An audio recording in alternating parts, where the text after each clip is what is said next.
A veces pienso en lo pronto que desaparecerían nuestras diferencias si nos enfrentáramos a una amenaza de fuera de este mundo. Ronald Reagan. Ya no me río de la gente que dice haber visto ovnis porque yo también he visto uno. Jimmy Carter. Iba a casa de mi abuela hace 4 años cuando apareció en el cielo una enorme luz que desprendía todo tipo de colores y parecía que iba a aterrizar delante de nosotros. Pero no aterrizó. Se elevó de repente, muy deprisa. Fue antes de Navidad. Mi madre y todos los demás lo vieron. Era muy hermoso. Divisamos un objeto muy brillante. Se elevaba por detrás del bosque, tomaba altura y vino hacia nosotros. Entonces, subió a mucha altura. Y cuando estaba encima de nosotros, vimos algo como una explosión. Entonces giró y desapareció a gran velocidad. Las observaciones de la Unión Soviética son sensacionales. La historia de Gulf Breeze va a jugar un papel fundamental en el programa de esta noche. Estamos en Florida, donde hemos colocado a un buen número de personas que dicen haber visto el ovni que aparece en esta comunidad desde el mes de noviembre. Falcon, oficial del Servicio de Inteligencia. El hecho de que estamos en contacto con extraterrestres no debería ocultarse a la gente. Soy William Coleman. En el Pentágono era oficial de información pública para el proyecto del Libro Azul. Antes fui piloto de bombardero y vi un platillo volante. En la Unión Soviética estamos interesados en intercambiar la información que tenemos sobre ovnis y extraterrestres. Tenían ojos ovalados, una nariz muy fina, una hendidura por boca, hendiduras por oídos. No tenían pelo en la cabeza, que tenía forma de bulbo.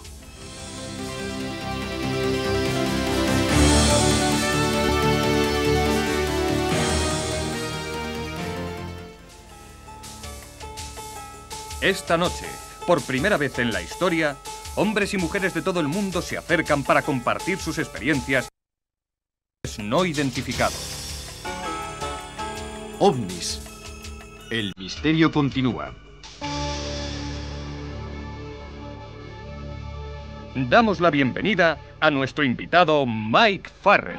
¿Qué tienen en común un coronel de las Fuerzas Aéreas Americanas, un camarero de la Unión Soviética, un profesor de California y un expresidente de los Estados Unidos?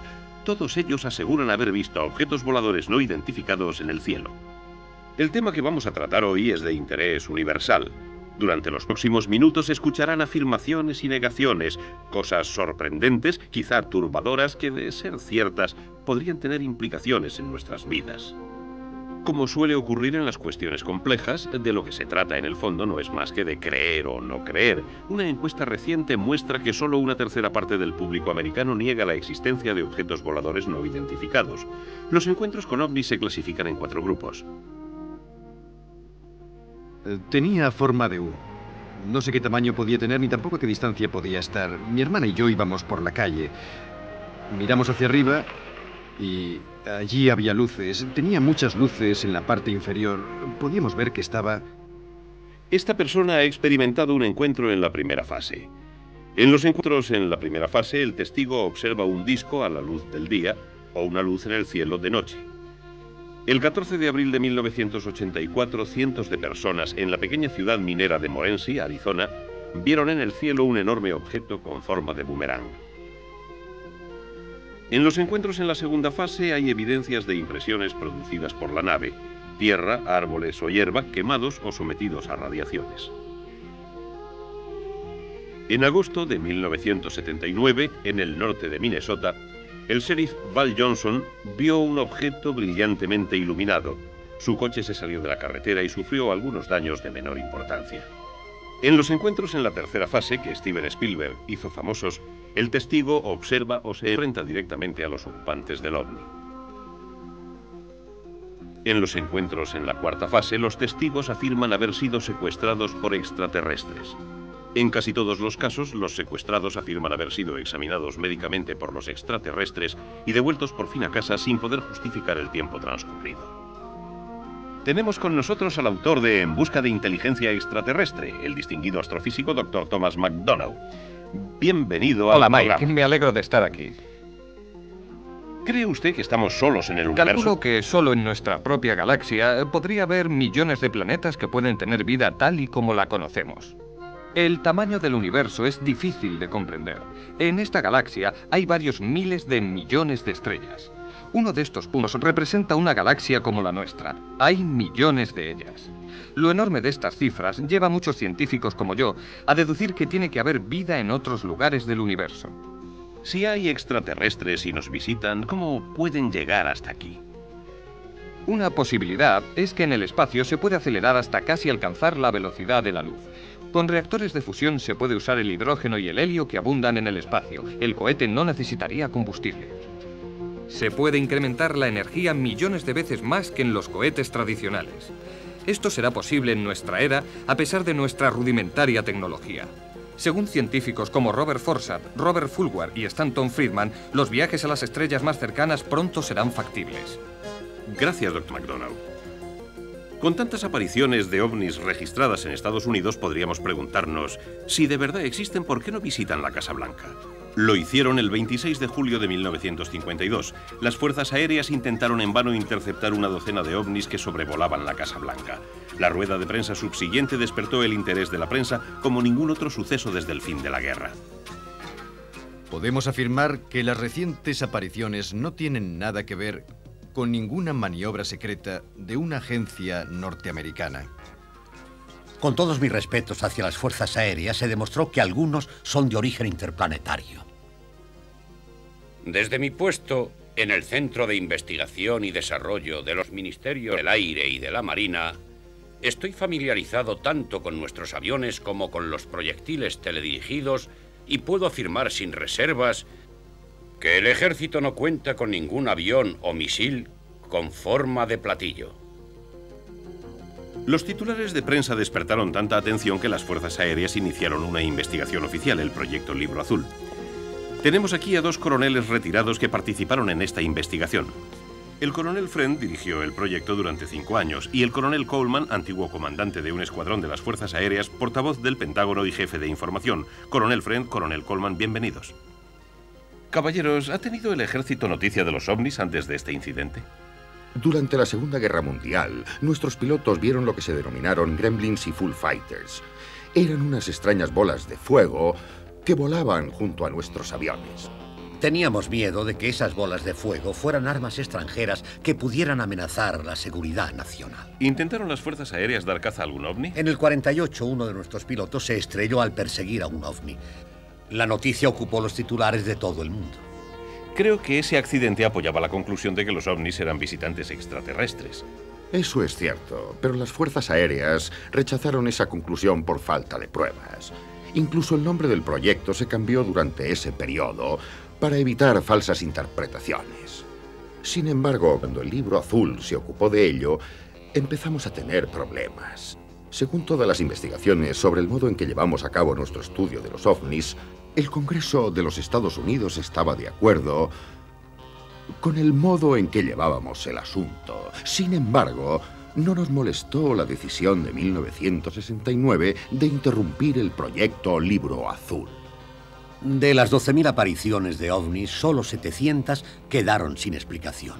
De esa cantidad, nos preocupan realmente 100. ¿Por qué?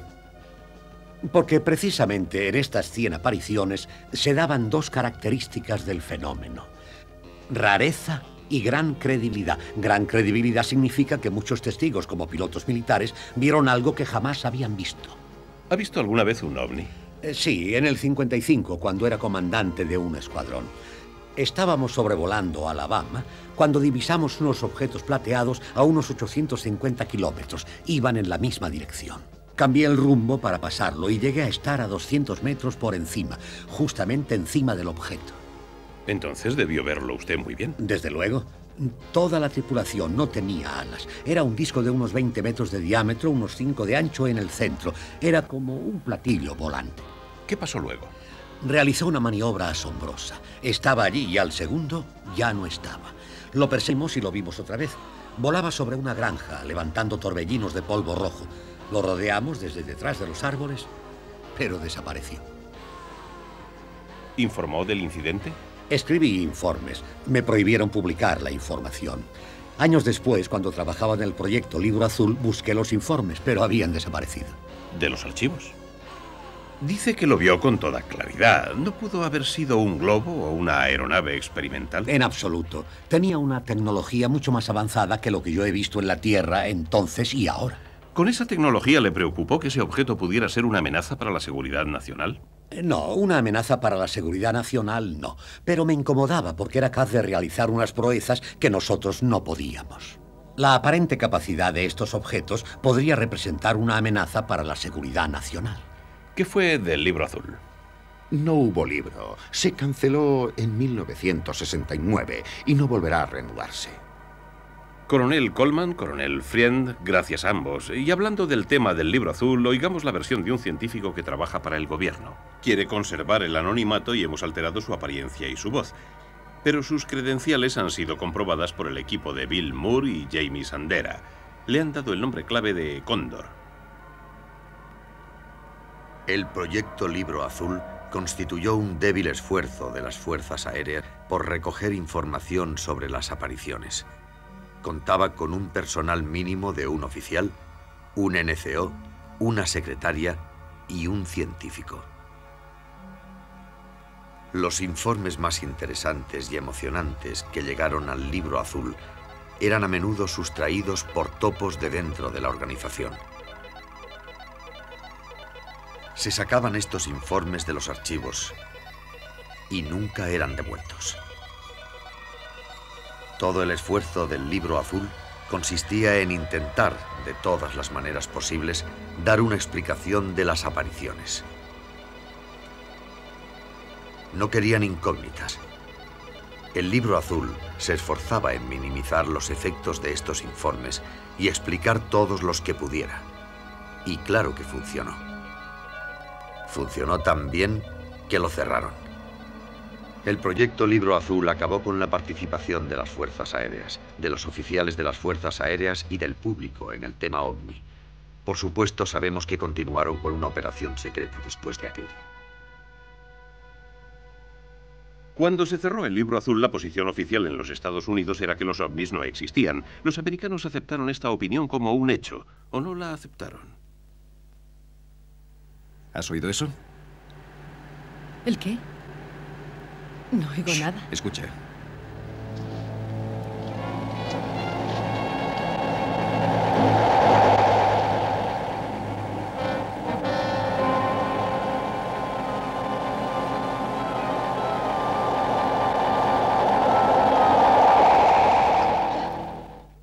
Se desacreditaron los siguientes informes y quedaron relegados a los periódicos sensacionalistas. Tras el último informe del Libro Azul, cualquiera que afirmase haber visto un ovni era considerado un poco loco. Era un platillo. Lo hemos visto. Lo hemos oído, los dos. ¿Qué más quieres saber? Hay que pensarlo bien. No podemos todavía dar la alarma. Muchas visiones no se hacen públicas, especialmente las de los pilotos comerciales. No será un satélite. Aris 31, tengo un blanco en su posición 1000, a unos 80 metros más o menos. El objeto, afirmativo. Bueno, se está desplazando hacia el nordeste, no podemos darte la altura. Entendido, ya no parece que vaya a causar problemas. Ha descendido unos 500 metros por debajo de mí.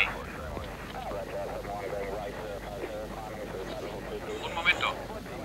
Atención, centro. El objeto vuelve a subir. Se dirige en línea recta a mi parabrisas. Giramos a la derecha y abandonamos el nivel de 350. Aris 31, desciendan y mantengan nivel 310. Alegani 39, gire inmediatamente. Llama a reconocimiento, a ver si te dicen qué rayos están probando ahí arriba, o es que quieren volvernos locos. Aquí Indianápolis, ¿estáis haciendo alguna operación en la zona 2508?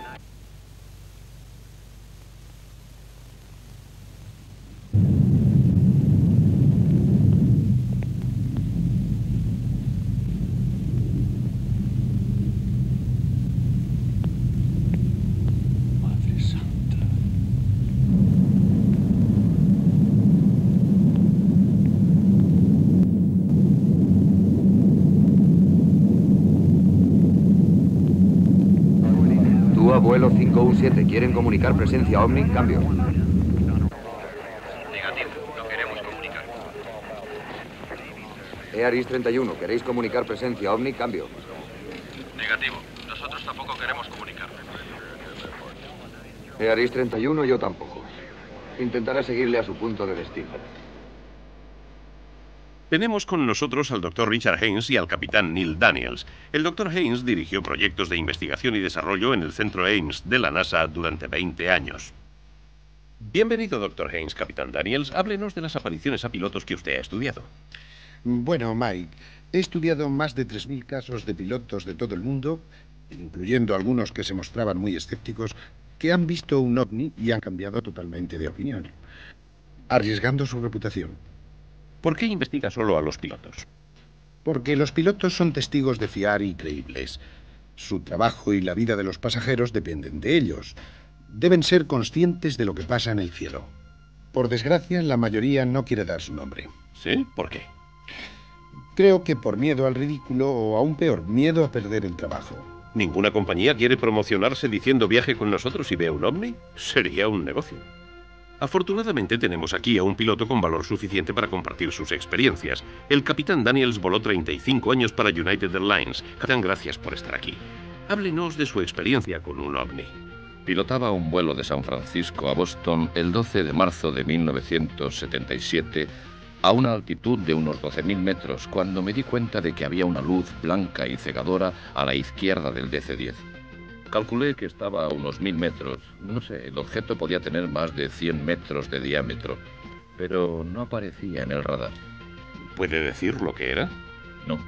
¿Podía ser un vuelo comercial o un avión militar? En absoluto. A esa velocidad no he visto nada igual. ¿Fue ese objeto una amenaza para su avión? Las 3 brújulas indicaban direcciones distintas y el avión se inclinaba y se iba hacia la izquierda por la atracción de un fuerte campo magnético. ¿Cómo reaccionó su tripulación? El mecánico de vuelo no dejaba de decir: no quiero verlo, no quiero saber nada. Yo sí quiero saber. Presentó un informe. Era una escala muy breve y me hubieran entretenido toda la noche, así que lo dejé pasar. En eso quedó todo. Sí, pero 6 meses después estaba de caza con mi jefe. Le conté la historia y me dijo: lamento que me lo hayas dicho. A la gente que tiene esas apariciones le pasan cosas raras. ¿Cosas raras, por ejemplo? Según mi experiencia, creo que la gente tiene miedo a perder el trabajo o a un traslado. Solo por decir la verdad. El capitán Daniels da ahora conferencias en una clínica para quitar el miedo a volar en aviones, no en platillos. Aquí vuelo 812 solicita...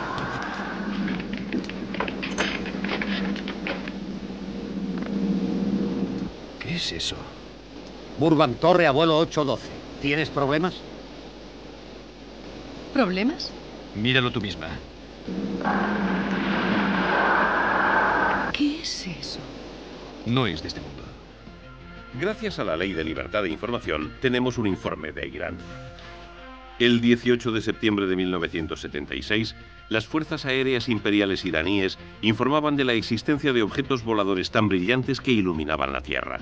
Se recibieron llamadas de ciudadanos de Teherán informando de apariciones semejantes.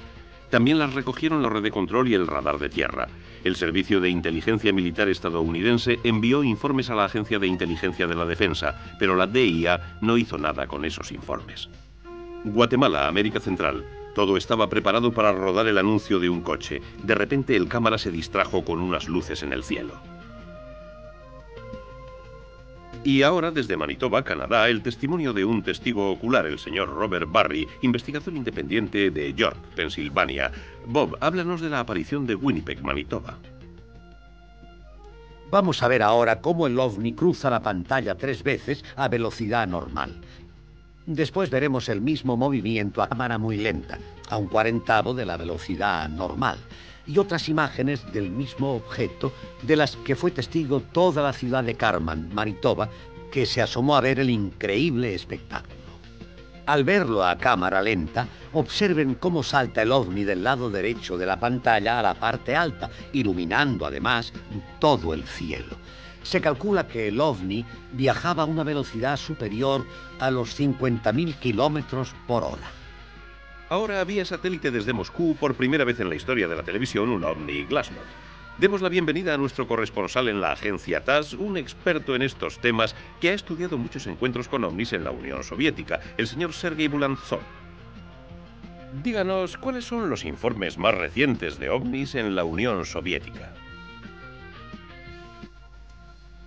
En 1984, un avión Tupolev que volaba de Rusia a Italia tuvo un encuentro con un ovni a las 4:10 de la mañana. ¿Quién presenció el encuentro? En primer lugar, primero testigo? se dio cuenta el piloto. Primero el piloto se dio cuenta de que llegaba a la Tierra un brillante rayo de luz. Todo en tierra, carreteras y casas estaban completamente iluminadas por la ilustración. Estaban iluminadas por el rayo de luz. El rayo de luz fue dirigido hacia el avión y la tripulación vio un punto de luz blanca cegadora rodeado de círculos concéntricos de color. Sí, tengo entendido que eso indica la existencia de un campo magnético muy fuerte. ¿Qué pasó después? El brillante punto de luz se retiró del avión dejando una nube verde y empezó a moverse de izquierda a derecha y de arriba a abajo. Por último voló a lo largo del avión, como si fuera una escolta. Los pasajeros del avión vieron también el ovni y después de aterrizar en Italia, la tripulación declaró que el ovni también se había visto en la pantalla del radar. El denominador común de estas apariciones parece ser una especie de fenómeno luminoso. Sí, en marzo de 1981 en Yaroslav, a unos 200 kilómetros al norte de Moscú, dos testigos, Vitali de 23 años y Alexandre de 32, vieron algo muy extraño en el parque que tenía forma de huevo. El objeto estaba posado en el suelo a una distancia de unos 6 o 7 metros de ellos. El objeto era azulado, de unos 5 metros de diámetro y 2 o 3 metros de altura. De repente el objeto se movió y empezó a abrirse como una flor. Alexandre vio dos seres que parecían humanos de tipo europeo. Parecían europeos, eran muy altos, de más de 2 metros. Salieron del centro de objeto y se dirigieron a Alexandre. Este ha dicho que ambos seres irradiaban una especie de luz rosada. Sus cabezas eran nítidas, pero el resto del cuerpo parecía borroso, como desenfocado. Después tuvo lugar una conversación telepática muy extraña. Dijeron: no tengáis miedo, no os haremos daño. En la película Encuentros en la tercera fase, los extraterrestres se comunican a través de un lenguaje musical. Según usted ha sugerido, ellos hablaron con Alexandre. ¿Qué pasó después? Los dos humanoides se metieron en la flor. Esta se cerró y desapareció. ¿Qué pasó con el otro hombre? ¿Qué hacía mientras tanto? Durante todo ese tiempo estuvo sentado en la nieve como si estuviera paralizado. De hecho, lo estaba, no tomó parte en la conversación. No se lo reprocho. ¿Ha investigado usted algún caso de rapto en la URSS? Sí. En junio de 1975, cerca de Bulsoy-Ubat, al sur de Moscú, a las 2 de la madrugada, un oficial del ejército soviético vio algo muy extraño, como una cúpula posada sobre la tierra. Se acercó y vio dos siluetas extraterrestres en el interior.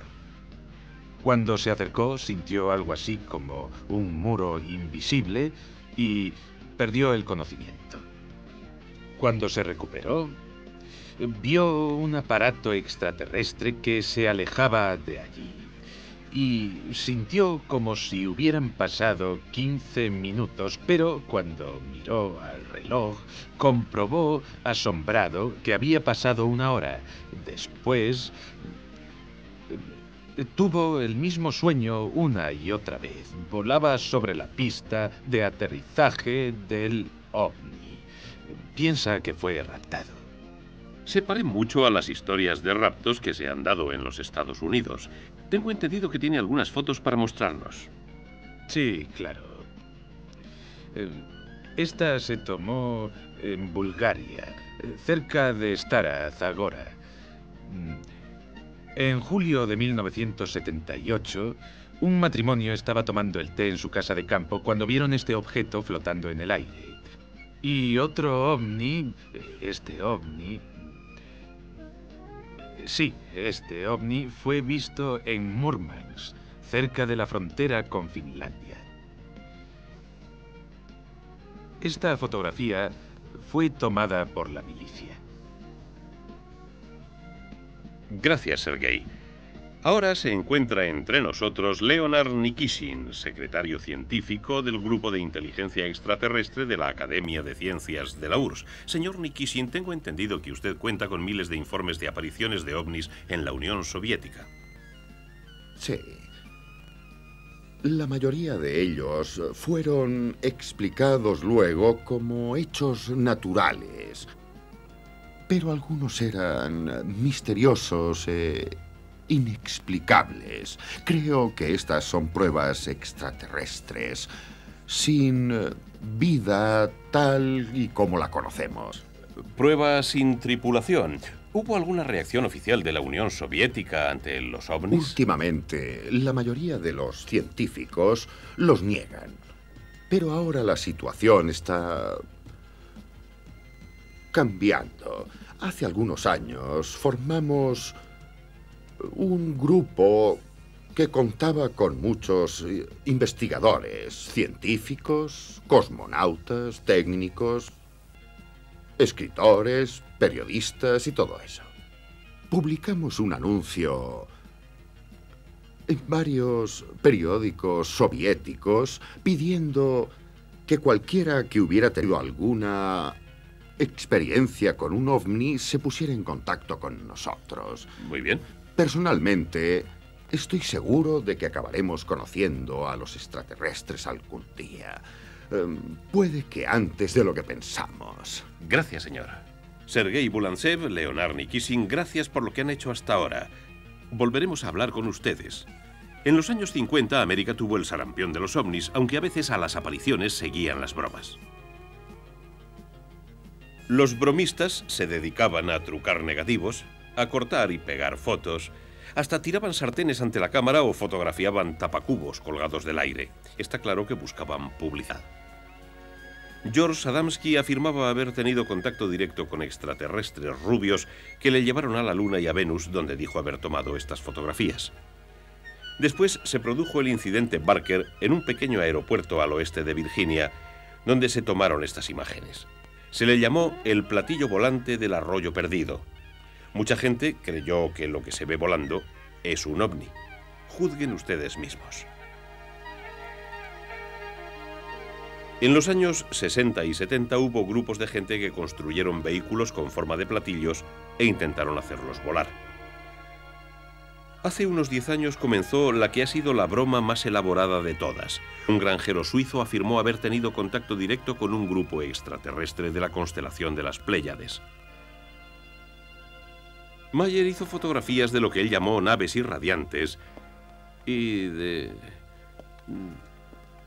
los ocupantes de esas naves, pero uno de esos extraterrestres se parecía mucho a un modelo suizo de moda y la nave fue hallada en su granero.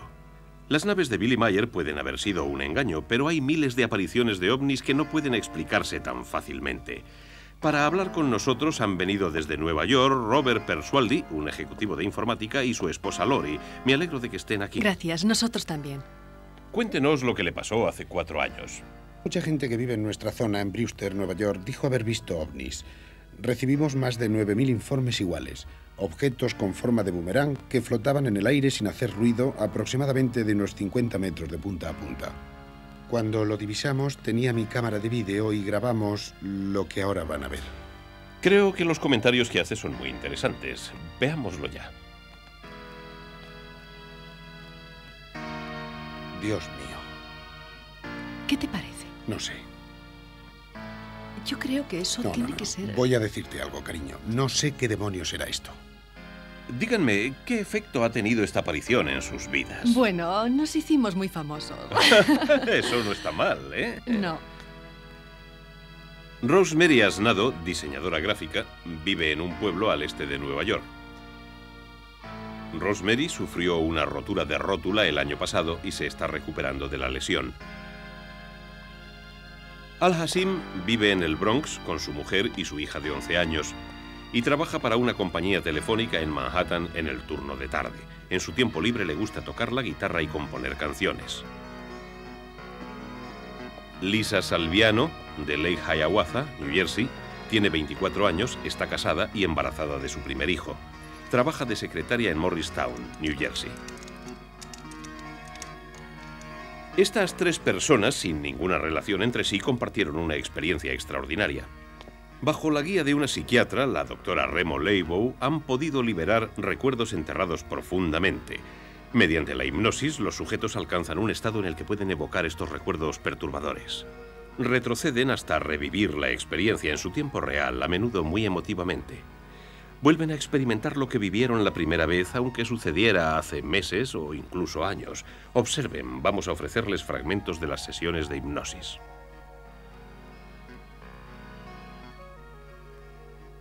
Puedo ver las luces de la ciudad. Hay una luz por encima de mi cabeza. Muy brillante, muy intensa, muy definida. Pesada. Venía directamente hacia abajo. Seguí mirando. Vi que estaba en el tejado. Intento ver qué es, pero no puedo. No puedo ver lo que es. ¿Qué te impide verlo? Como es tan brillante, no puedo mirar a través del brillo para ver lo que es. Estaba despierta, soñolienta. Después me desperté. Hay algo fuera de la ventana.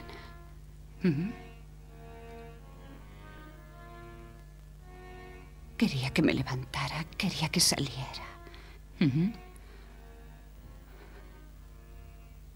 Y no sabía cómo salir porque la ventana estaba cerrada. Pero cuando lo pensé, de repente empecé a moverme. Me elevé y salí atravesando la ventana. Pensé que era muy ingenioso. ¿Puedes sentir los pies tocando el suelo? ¿Andando con normalidad? No estoy andando. Porque cuando andas, puedes notar los pies subiendo y bajando. Esto era muy suave. Cuando acabas de caminar, ¿dónde estás? En una sala de control o algo así. ¿Por qué parece una sala de control? Porque tiene un panel de mandos. Creo que hay una mesa. ¿Una mesa? ¿Una mesa de comedor? ¿Qué tipo de mesa? Como las de los médicos. ¿Te tumbas en mesa? ¿Estás boca abajo? Boca arriba. Boca arriba. Cuando estás ahí tumbada, ¿estás sola? No, están por todas partes. ¿Te toca alguien? Sí, me tocan. ¿Dónde te tocan? Creo que en las manos y las piernas. ¿Estás sola? No, están por todas partes. ¿Cuántos hay? 4 o 5. ¿Están todos haciendo algo o están todos mirando? No, también miran. ¿Cuántos están haciendo realmente algo? 1. Son tan feos. ¿Por qué son tan feos? Me miran. ¿Y eso qué tiene de malo? No sonríen. ¿No sonríen? Dios mío, qué feo es. Eso sí que es feo. Muy feo. Su cabeza es tan desagradable. Su cabeza no parece que esté bien. Sus cabezas parecen distorsionadas y enfermizas. Su cráneo sale hacia adelante. Y es más grande por detrás. Parece un insecto grande. ¿Por qué parece un insecto grande? Por la forma de su cabeza. Háblame de la forma de su cabeza. Parece una pelota de fútbol. Sus ojos son muy negros, rasgados, como arrugados por los bordes. Los ojos son como ojos de lagarto. Grandes ojos negros. Grandes ojos negros. ¿Tienen pupilas? El ojo entero es negro.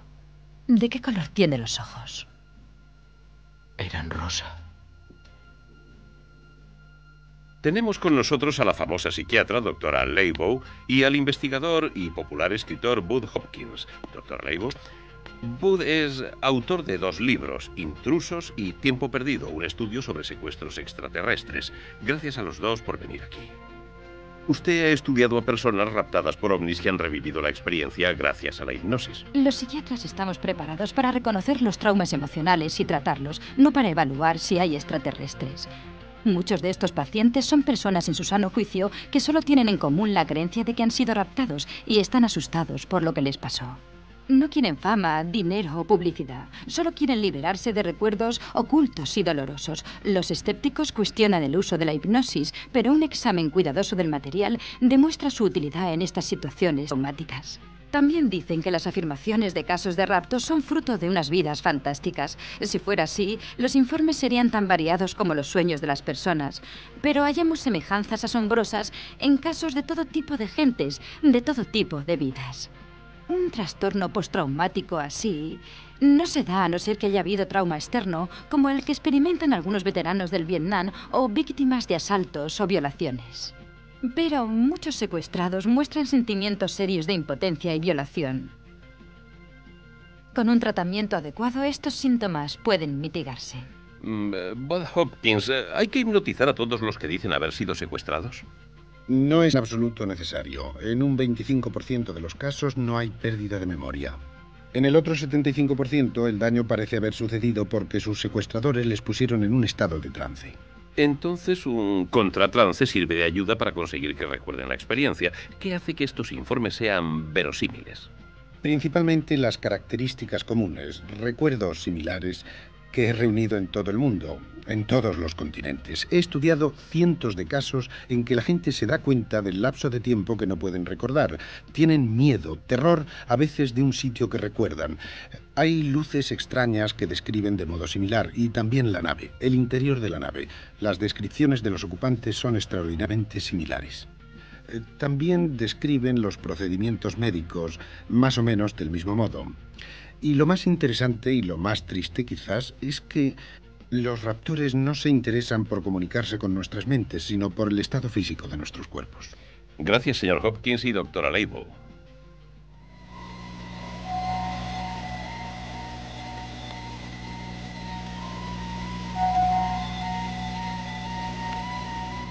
Ven. Te enseñaré maravillas que no has visto jamás.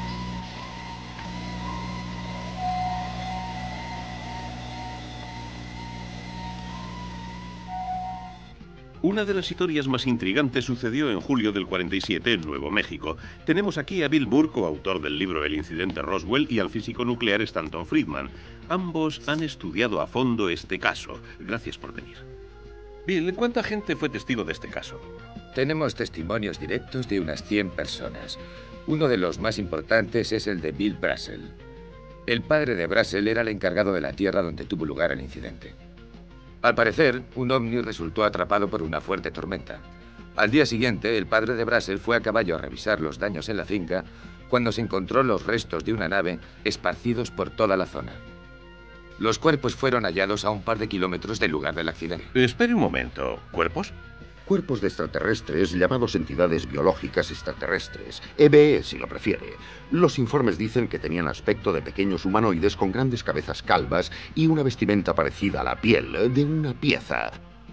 Debieron salir de la nave gracias a un mecanismo de expulsión.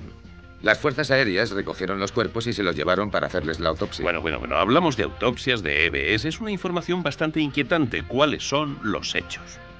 Estos son los hechos. Una nave espacial muy extraña explotó. Se recuperaron algunas piezas. Se encontraron cuerpos junto a los restos de la nave. Podemos probar que esta historia se ocultó desde el más alto nivel. Se declaró secreto absoluto.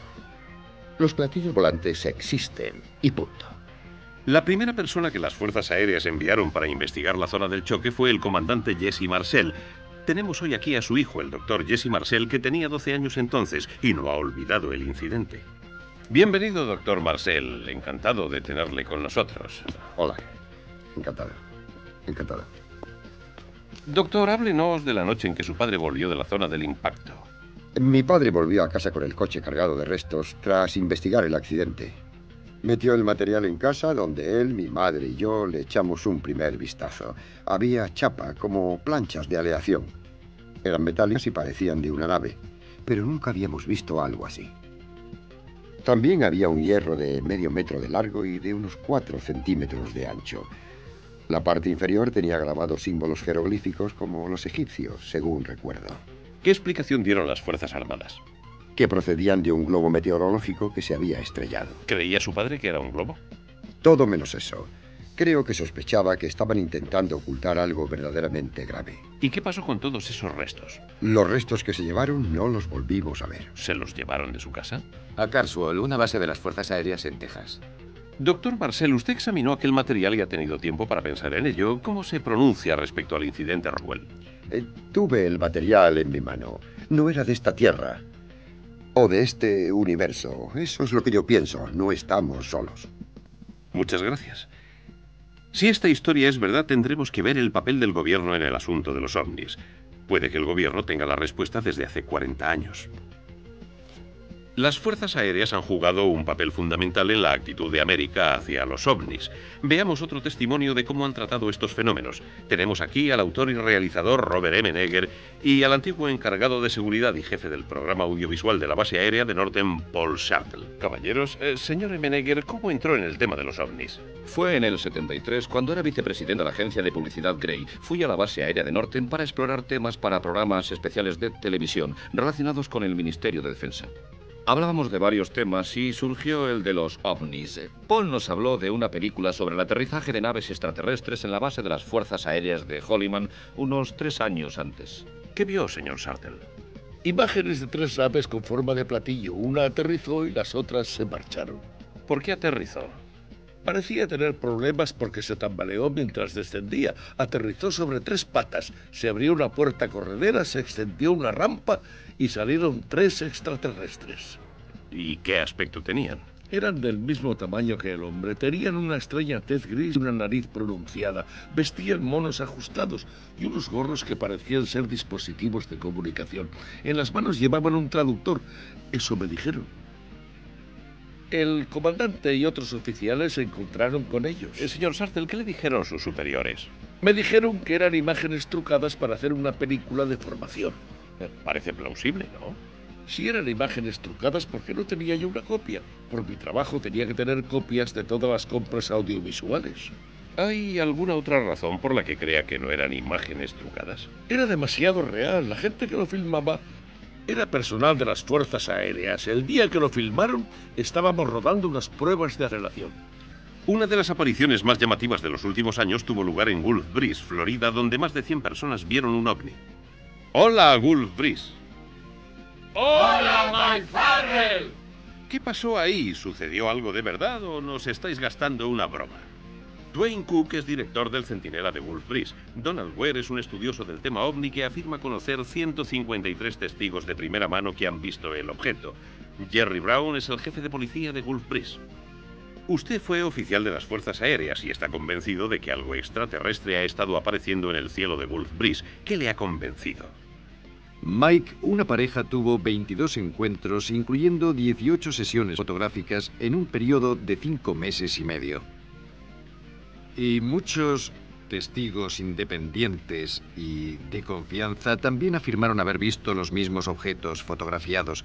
4 personas vieron a los extraterrestres, 6 vieron rayos azules que salían del ovni y 10 pasaron algún tiempo, no recuerdan dónde.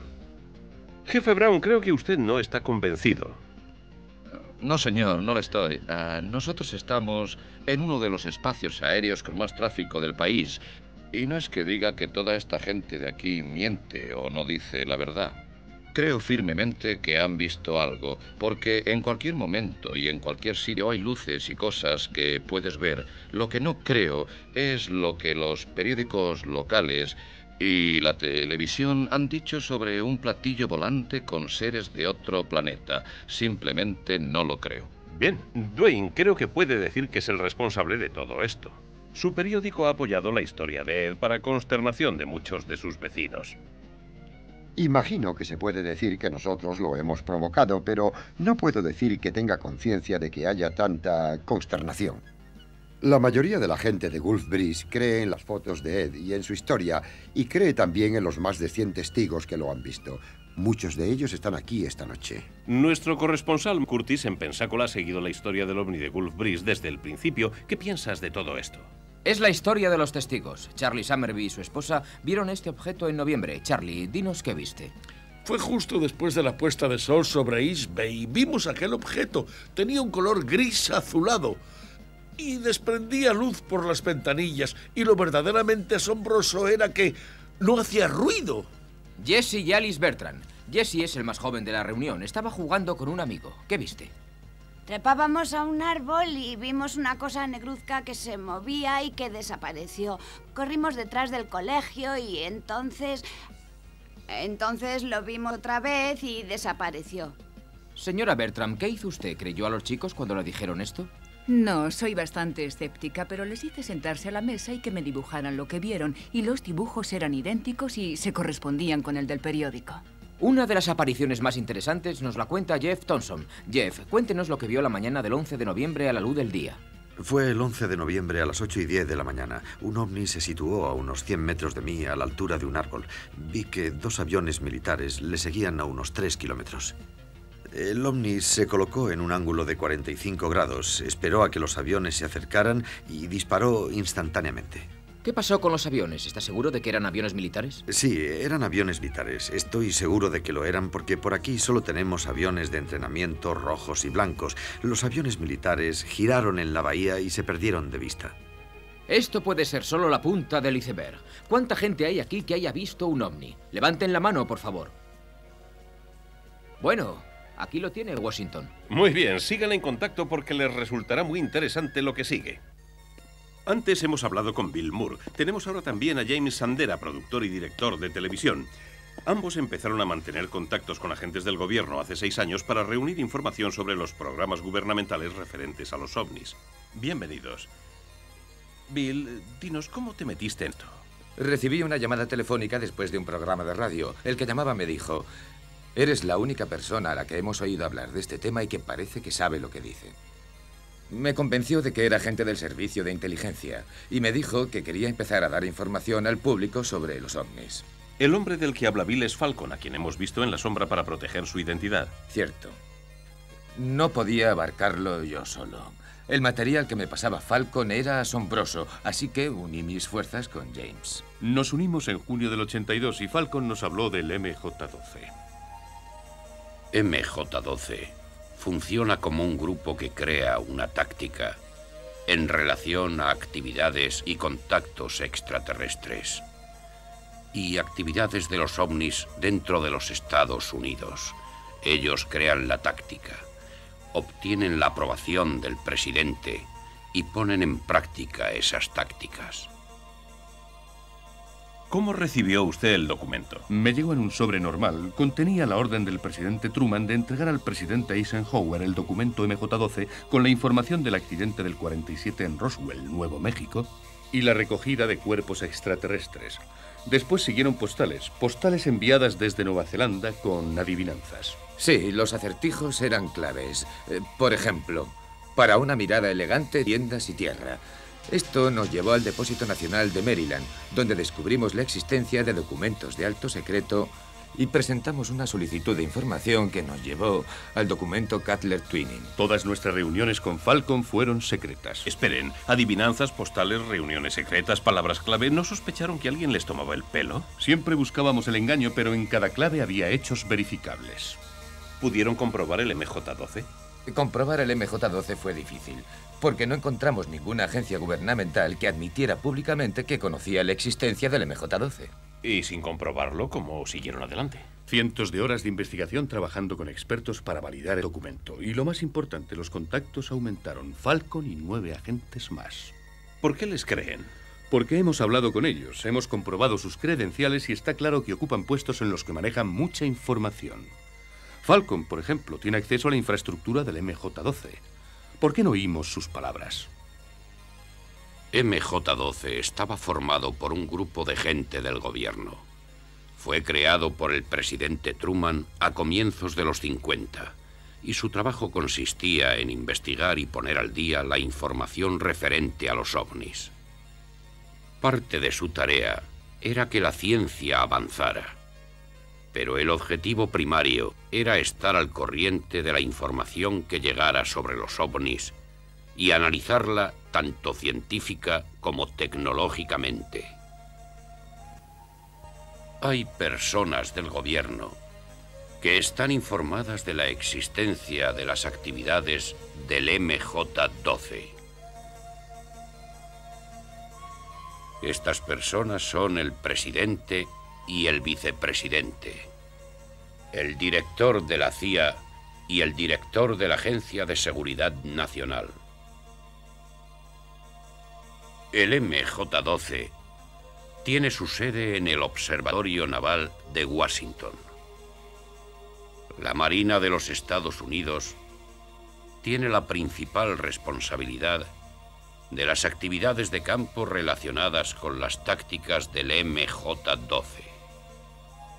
Toda la información de campo recogida, aunque no sea por personal naval, se transmite a la Marina para ser analizada. Otras agencias estatales daban información al MJ-12 a través de un proyecto de alto secreto conocido como Proyecto Aquarius. Ahora el MJ-12 se relaciona con miembros del Consejo de Seguridad Nacional, jefes de equipo, la inteligencia de la Casa Blanca, la Agencia de Seguridad Nacional, la CIA y la Agencia de Inteligencia de la Defensa. La investigación se dirige, los datos se clasifican y catalogan bajo la cobertura de estricta seguridad nacional. La información sobre el MJ-12 recogida por Moore y Sandera nos ayuda a comprender una compleja cadena intergubernamental que existe solo para revisar, organizar y administrar los datos sobre los ovnis y los extraterrestres. Caballeros, muchas gracias. Tuve una reunión con un agente del gobierno que utilizaba el nombre clave de Falcon en 1983 con Jamie y Bill, cuando era productor ejecutivo de las noticias de la CBS en Los Ángeles, y comprobamos que sus credenciales eran auténticas. En 1987 volvimos a reunirnos con Falcon y volvimos a verificar sus credenciales. En este momento me complace saber que es quien dice ser. He demostrado mi identidad. Les he mostrado mis credenciales para que verificasen mi situación dentro de la comunidad de inteligencia. También cuentan con algunos de mis colegas que han verificado la misma información. Preguntamos a Falcon de dónde saca tanta información sobre entidades biológicas extraterrestres. Este libro, se llama la Biblia dentro de la comunidad de MJ-12, contiene todo lo que ha ocurrido desde la era Truman hasta los 3 extraterrestres huéspedes del gobierno de los Estados Unidos. Los datos tecnológicos reunidos. Los historiales médicos de los extraterrestres hallados muertos en el desierto. Información de las autopsias hechas a los extraterrestres. E información obtenida de ellos sobre su estructura social y los conocimientos que tienen del universo. ¿Hay alguna otra fuente de información? Actualmente, desde 1988, hay un extraterrestre huésped del gobierno norteamericano que ha permanecido oculto a la vista del público. El libro amarillo fue escrito por el segundo extraterrestre. El libro habla sobre su planeta, el sistema solar Los soles. La cultura establecida en su planeta. La estructura social de los extraterrestres y su vida entre los terrícolas. Lo que me resultó más intrigante en mi experiencia con los extraterrestres es que, según creo, un cristal de forma regular, sostenido en la mano del extraterrestre y observado por una segunda persona, mostraba imágenes que podrían ser del planeta del extraterrestre o de la Tierra hace muchos miles de años. ¿Y ese extraterrestre de dónde vino? Del grupo de estrellas Ceti Reticuli. Condor, háblenos del trato del gobierno con los extraterrestres. Según él lo entiende, es un acuerdo firmado entre el gobierno de los Estados Unidos y los extraterrestres. Se acuerda esencialmente que nosotros no revelaremos su existencia si ellos no interfieren en nuestra sociedad. Les permitimos operar en una zona reservada de los Estados Unidos, en el estado de Nevada, llamada Área 51 o Tierra de los Sueños. Los extraterrestres tienen completo control de esta base localizada en Nevada. Tengo entendido que 3 extraterrestres diferentes de la misma especie han residido en los Estados Unidos desde 1948 o 49 hasta el día de hoy. El primer extraterrestre fue capturado en el desierto de Nuevo México después de que su nave se estrellara.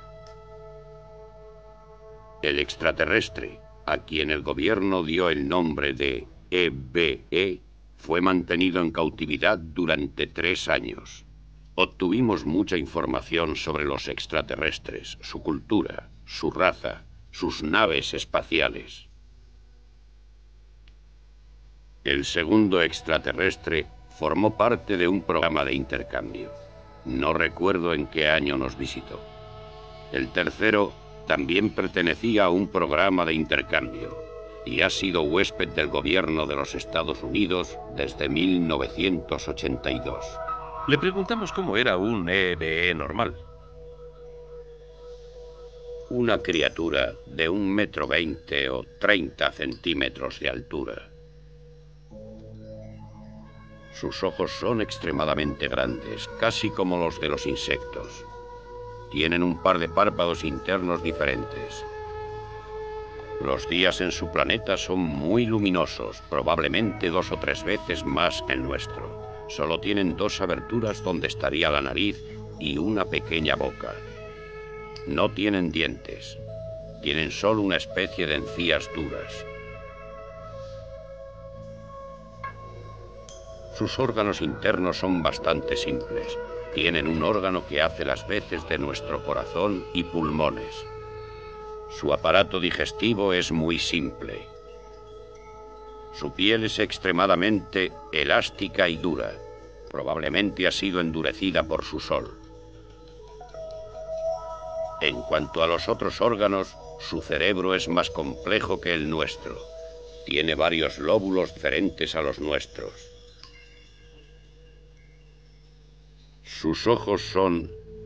Mientras nuestros ojos están controlados por la parte trasera de nuestra cabeza, los suyos están controlados por el cerebro. Su oído es bastante mejor que el nuestro, casi mejor que el de los perros. Tienen órganos sexuales masculinos y femeninos. Sus riñones y su vesícula son un solo órgano, eliminan los desechos. Y tienen otro órgano cuya función no ha sido descubierta por los científicos, pero que parece servir para transferir los desechos sólidos y los líquidos. No tienen pulgares en las manos. Sus pies son semejantes, tampoco tienen pulgares.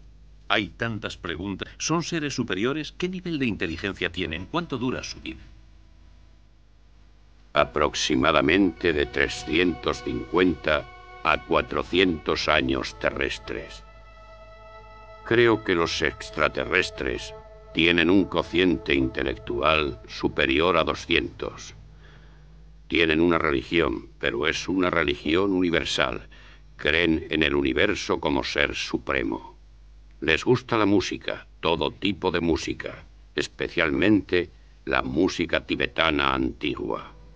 Le preguntamos sobre sus hábitos alimenticios. Comen verduras. Les gustan las verduras. Y su plato o aperitivo favorito es el helado, sobre todo el de fresa. La próxima vez que vayan a una heladería, observen discretamente quién pide helado de fresa. Para finalizar, Falcon nos dijo: Personalmente pienso que esta información debe presentarse al público. Hay muy poca información que hayamos recogido de los extraterrestres que deba ser considerada alto secreto. Cóndor nos sugirió que una comisión del Congreso estudiase el tema. Él, Falcon y una tercera persona acceden a reunirse con esa comisión para estudiar toda la información que haya sobre ovnis y extraterrestres. De esta reunión podría salir una investigación. Si esto es así, somos testigos de la historia. De nuevo tenemos aquí a Sergei Bulantsev, que nos va a hablar ahora de lo que se descubrió en Tunguski, en Siberia. Seguimos en conexión. Fue una explosión que sucedió en Tunguski en 1908. Atrajo muchísimo la atención del público entonces. Viajé 2 veces al lugar de la explosión. Está en una parte muy remota, muy distante de Siberia. Y según recientes hallazgos, el hecho más increíble de la explosión en Tunguski es que realmente había 2 objetos. 2 objetos. Yo diría que eran 2 ovnis.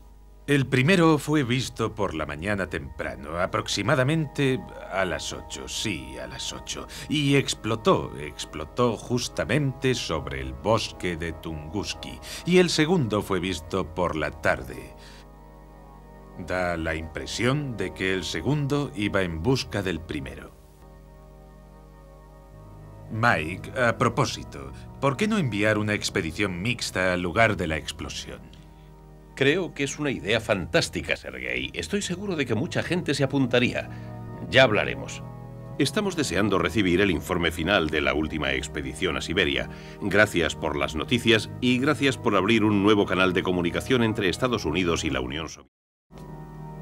Tenemos con nosotros a 3 personas muy escépticas hacia los ovnis. Queremos conocer su punto de vista. Se los presento.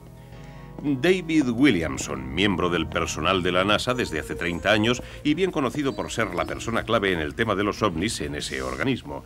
James Sober, que ha escrito muchos libros y artículos sobre el espacio y los ovnis y da conferencias sobre esos temas. Y el Dr. Herbert Spiegel, director del programa de estudios de hipnosis para posgraduados del Colegio de Médicos de la Universidad de Columbia. Es autor del libro Trance y Tratamiento, usos clínicos de la hipnosis. Gracias por estar aquí. Dr. Spiegel, usted que es experto en hipnosis, ¿qué opina de la técnica de regresión hipnótica? Bueno, la hipnosis está considerada como imaginación controlada, lo que incluye también percepciones equívocas. Y lo que se puede hacer con la hipnosis es intensificar los recuerdos que tenemos, lo que incluye nuestros sentimientos más internos, así como los recuerdos con las distorsiones del primer momento. Pero podemos decir que la hipnosis no aumenta en absoluto la exactitud de la percepción original. ¿No? No. ¿Las características comunes significan algo? Sí, simplemente porque sabemos por nuestro trabajo forense que se dan muchísimas percepciones equívocas en un primer momento. Ya. Y si lo intensificas con el vívido recuerdo de la hipnosis, lo que haces es exagerar lo que en un primer momento fue una percepción errónea. Señor Williamson, ¿qué tiene que decir el hombre clave de la NASA en el tema de los ovnis? Es interesante. La posición oficial de la NASA durante 11 años ha sido la de analizar los materiales legítimos físicamente disponibles, los materiales que podamos abrir y analizar. En estos 11 años no hemos tenido ninguna prueba física. Lo que estamos tratando aquí parece ser un fenómeno muy raro que ha ocurrido en Florida. ¿Sí? Pero no es un fenómeno físico que puedas medir, que puedas llevar al laboratorio. No sé lo que es, pero es real. Puede darse algún engaño, muchos engaños como se ha visto esta noche, pero también hay mucha gente que sabe que ha sentido algo, que ha experimentado algo. Tener la mente abierta a la espera de una prueba física es el mejor consejo científico que pueda dar. Mientras tanto, no podemos afirmar nada. Gracias. Señor Over, ¿qué opina sobre las pruebas que ha visto hoy? Es un material muy especial, Mike, pero aunque el material que se ha mostrado aquí es muy interesante, no hemos visto otro material igualmente interesante. Hay mucha controversia y escepticismo acerca del material que tiene el MJ-12 sobre el caso de Gulbris, por ejemplo. Me gustaría que los rusos contestaran a esto, porque esto creo que pasa en todos estos casos. La gente ve cosas que hay en el cielo y las interpreta y muchas veces al gobierno no le importa que se vean los ovnis como platillos volantes. El caso del que se ha hablado esta noche, el caso del piloto del 84 a las 4:10 de la mañana, fue visto por otra gente de fuera de Rusia como una prueba de un cohete militar en la zona de un centro espacial secreto.